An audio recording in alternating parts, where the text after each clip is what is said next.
بسم الله. اليوم جيت نقدم معكم بسبوسه بالكريمه.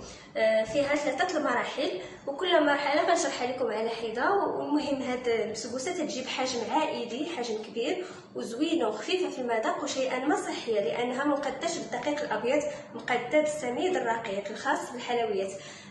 اول حاجه غنديرها هو تنشد ملك بحال هذا، تندهنو بالزبده، تنرشو بالدقيق. بالنسبه للناس اللي بغاو يديموليوها يديروا داك المول اللي تيتحل ويتسد اللي فيه القفل، يا اما في هذا المول يا اما في هذاك المول.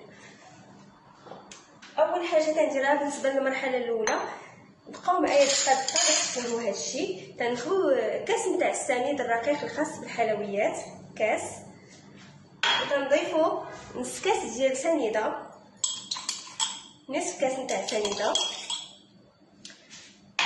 وتنضيفوا واحد الساشي ما يعادل 7 غرام 8 غرام ديال الخميره خاصه بالحلويات، الخميره الكيماويه، وواحد الساشي سكر فاني،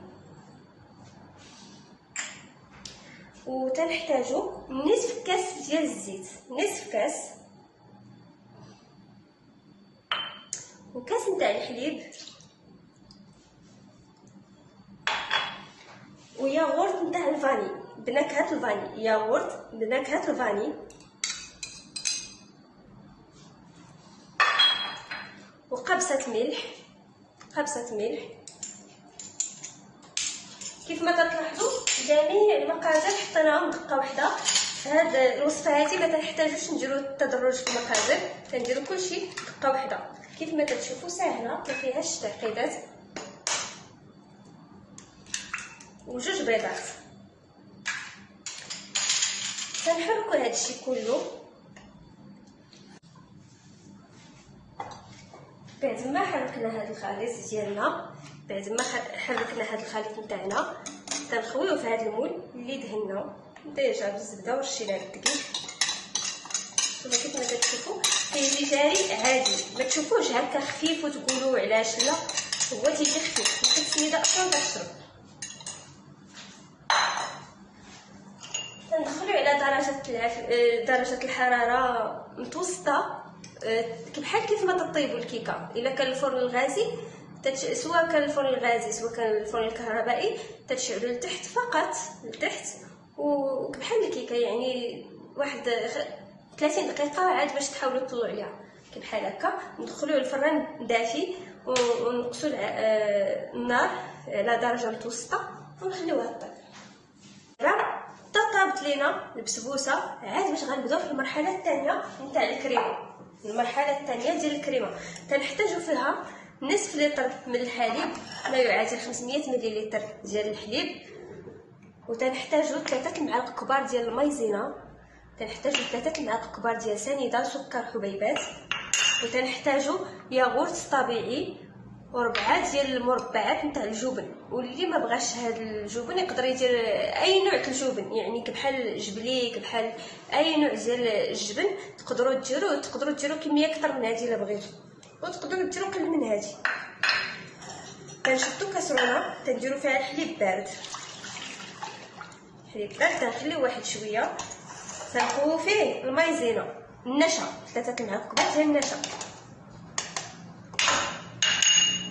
وتنحركوه مزيان.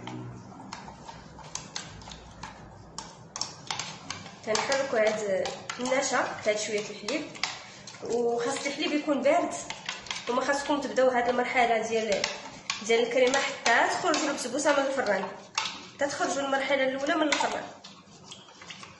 تنحركوا مزيان هاد المايزينا او النشا مع الحليب، شويه الحليب حتى تنسجم لينا. والحليب كيف ما قلنا خاصو يكون بارد. تنخويو وعاد باش نحركو كلشي دقه واحده. تنزيدو 3 معالق كبار ديال سنيده، تنحركوهم مزيان حتى ينسجموا ويدخلوا في بعضياتهم مزيان. بالنسبه للكريمه غنردو هاد الخليط فوق النار وهانتوما معنا غتشوفوا كلشي. وبالنسبه لهاد الجبن والياغورت الطبيعي غادي نستعملوه في هاد الكريمه، ولكن ماشي دابا، هانتوما معنا. نديروا هاد الخليط اللي درنا ديال الحليب والمايزينا وسنيده، حركناهم في الحليب بارد كيف ما شفتوا. عاد باش تنديروهم فوق النار تنبقاو تنحركوا وما تنتوقفوش على التحريك نهائيا.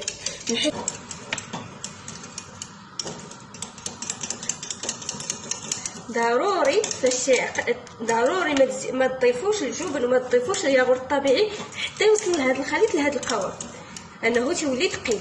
عاد باش تقدروا تزيدوا الجبن والياغورت الطبيعي. الا درتوه من الاول ما غاديش يوصل لكم نهائيا القوام لهذا الشكل، لهذا القوام يوصل لهذا القوام هذا هانتوما كيف ما تلاحظوا. عاد باش غادي تزيدوا الجبن المربعات وتتحركوا باش داك الجبن يتقطع يولي طريفات ويتمزج، وتتحركوا الياغورت الطبيعي حتى هو تطيفوه مع التحراك. وفي هذه المرحله تمهلوا العافيه شويه النار. هانتوما كيف ما تشوفوا الخليط وجد. غنطفي دابا غادي نخويه على هاد البسبوسه اللي طابت لنا في الفران شويه بحال هذه وتنوزعوا بها الخليط ديالنا الكريمه تاعتنا. بالنسبه لهاد المرحله هانتوما كيف ما تلاحظوا ندير واحد التجربه تنديرو هكا بالخف تلقاو الكريمه سقات لنا في صبعنا. يعني هذه في المرحله الثانيه اش غادي ما تيلصق ليا والو زعما في صبعي ما تيلصق والو.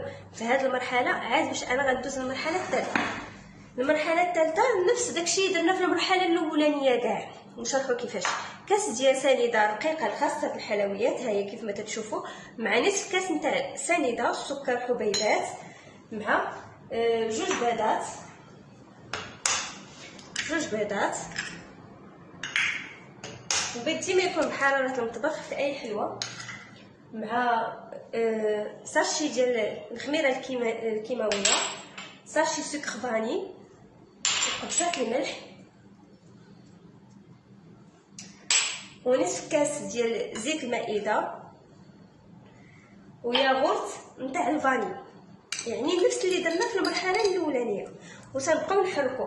انا بالعاني درت لكم هذه الطريقه عشوائيه باش تعرفوا هنايا ماشي ضروري التدرج، ماشي ضروري تطلعوا البيض مع سنيده مع سكر فاني عاد باش تخدموا، لا كلشي مره واحده وتيجي الخليط جاري. المهم كلشي تخدموه مره واحده. تنزيدوا دابا كاس الحليب، كاس نتاع الحليب صافي نفس المقادير اللي درنا في الاول تمام.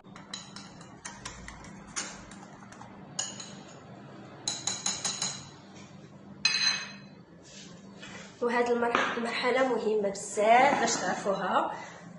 المهم دابا الطريقه ديال بعد ما وجد لينا الخليط كيف ما تشوفوا ها هو اللي حركناه حتى انسجم كاع المكونات حركناهم.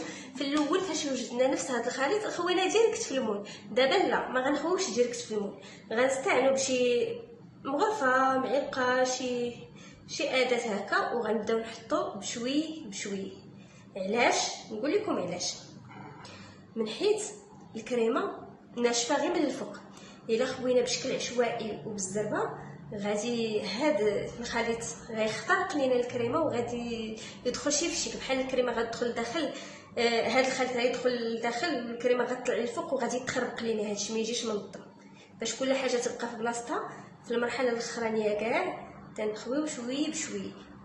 من حيث الا خوينا دقه واحده هذا الخليط غيخترق لينا الكريمه والكريمه بغينا تبقى مقاده في الوسط وما يوقع حتى شي مشكل. شوي بشوي. ها حنا رجعنا بعد ما طابت لنا البسبوسه ديالتنا في الفران كيف ما تشوفوا طلعت على هذا اللون هذا ذهبيه في الشكل، والطبقات مقادين الطبقه التحتانيه والوسطانيه والطبقه الفوقانيه كيف ما تشوفوا.